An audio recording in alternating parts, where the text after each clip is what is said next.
नमस्कार, मैं हूं आपका मेजबान और आज हम बात करने वाले हैं एक ऐसे सवाल की जो आजकल उत्तर प्रदेश के गलियारों से लेकर दिल्ली के सत्ता के गलियारों तक गूंज रहा है।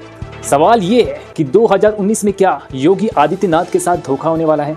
क्या नरेंद्र मोदी और बीजेपी का शीर्ष नेतृत्व योगी को साइडलाइन करने की तैयारी चल रहा है, या फिर ये सिर्फ एक राजनीतिक अफवाह है जो विपक्षी दलों की रसोई में पकाई जा रही है?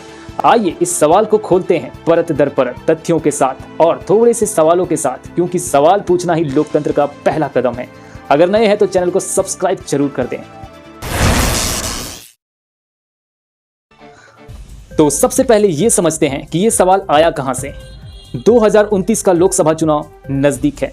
नरेंद्र मोदी, जो कि 2014 से देश के प्रधानमंत्री हैं, अब तीसरी बार सत्ता में हैं। दूसरी तरफ योगी आदित्यनाथ उत्तर प्रदेश के मुख्यमंत्री हैं, जिन्हें बीजेपी का हिंदुत्व का चेहरा कहा जाता है। योगी की छवि है कट्टर, निर्णायक और एक ऐसा नेता जो बुलडोजर की तरह काम करता है।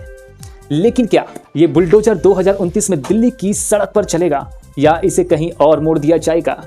हाल ही में कुछ खबरें और चर्चाएं सामने आई है। कुछ लोग कह रहे हैं कि बीजेपी के भीतर योगी को लेकर एक खामोश साजिश चल रही है।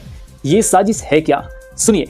जुलाई 2025 में एक पॉडकास्ट में बीजेपी सांसद निशिकांत दुबे ने क्या कुछ कहा। वो कहते हैं, योगी अभी उत्तर प्रदेश के मुख्यमंत्री हैं और दिल्ली में उनके लिए जगह खाली नहीं है। ये बयान अपने आप में कुछ नहीं कहता, लेकिन इसका लहजा और समय सवाल उठाता है। क्या ये संकेत है कि बीजेपी का शीर्ष नेतृत्व योगी को पीएम पद की दौड़ से बाहर रखना चाहती है? खैर, मोदी और योगी की जोड़ी को सामने कई बार साफ देखा गया है, चाहे वो काशी विश्वनाथ मंदिर का उद्घाटन हो या फिर योगी की कृषि संकल्प अभियान की तारीफ, जिसमें योगी ने कहा है वो मोदी के विजन को साकार कर रहे हैं। लेकिन दोस्तों याद रखिए, सियासत में तस्वीरें अक्सर सच नहीं बोलती। तस्वीरें के पीछे कई कहानी छिपी होती है। तो क्या है कुछ तथ्य? चलिए देखते हैं और बताते हैं। चलिए, पहला सवाल मेरे जहन में यह है कि पहला, 2024 के लोकसभा चुनाव में बीजेपी को उत्तर प्रदेश में उम्मीद से कम सीटें मिली। जी हां, 80 में से सिर्फ 33। समाजवादी पार्टी के अखिलेश यादव ने इस मौके को भुनाया है और योगी सरकार की नीतियों पर सवाल उठाए। अखिलेश ने कहा कि बीजेपी का एक्सप्रेसवे मॉडल और विकास का दावा खोखला है। क्या ये हार योगी की छवि पर सवाल उठाती है, या फिर बीजेपी के शीर्ष नेतृत्व को लगता है कि योगी की कट्टर छवि अब वोट नहीं दिला सकती है? खैर, अब सवाल यह है कि अगर योगी को साइडलाइन किया जा रहा है तो कौन है इसका फायदा उठाने वाला? क्या बीजेपी के भीतर कोई और चेहरा तैयार किया जा रहा है? खैर, अमित शाह, जेपी नड्डा या फिर एक नया चेहरा? और अगर योगी को धोखा मिला तो क्या ये धोखा सिर्फ योगी के होगा या फिर उस विचारधारा का जिसे योगी ने इतने सालों तक मजबूत किया है? खैर, दूसरा सवाल, क्या ये सब विपक्ष का चाल है? अखिलेश यादव और कांग्रेस जैसे दल बार बार योगी सरकार पर हमला बोल रहे हैं। कांवड़ यात्रा के दौरान नाम प्रदर्शन का आदेश हो या फिर यूपी में कानून व्यवस्था का मुद्दा, विपक्ष हर मौके पर योगी को घेर रहा है। क्या ये सब इसलिए ताकि बीजेपी के भीतर फूट डाली जाए, मोदी बनाम योगी का नैरेटिव बनाया जाए? सवाल बहुत सारे हैं। खैर, अब मैं बात करता हूं मेन मुद्दे की। जी हां, अब आते हैं 2029 पर। मान लीजिए बीजेपी 2029 में जीत जाती है, नरेंद्र मोदी तब 78 ईयर के हो जाएंगे। सवाल उठता है कि क्या वे चौथी बार पीएम बनेंगे या फिर बीजेपी को नया चेहरा मिलेगा?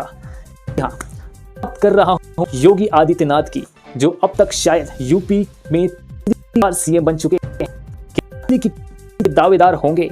लेकिन यहाँ एक पेंच है। बीजेपी का इतिहास रहा है कि वो अपने नेताओं को एक सीमा से आगे नहीं बढ़ने देती है। लाल कृष्ण आडवाणी को, चाहे वो लाल कृष्ण आडवाणी हो या मुरली मनोहर जोशी, सबको साइडलाइन किया गया। क्या योगी भी उसी रास्ते पर हैं?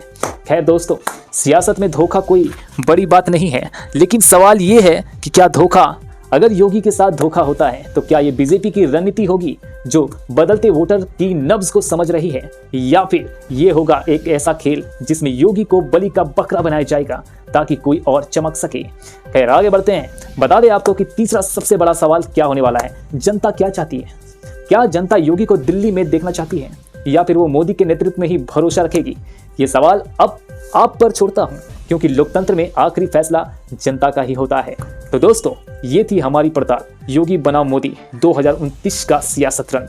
क्या ये सचमुच धोखे की कहानी है या फिर सियासत एक ऐसा नाटक है या फिर सियासत का एक और नाटक है? हमें बताइए आप क्या सोचते हैं। और हाँ, सवाल पूछते रहिए, क्योंकि सवाल ही वो हथियार है जो सत्ता को जवाबदेह बनाता है। नमस्ते।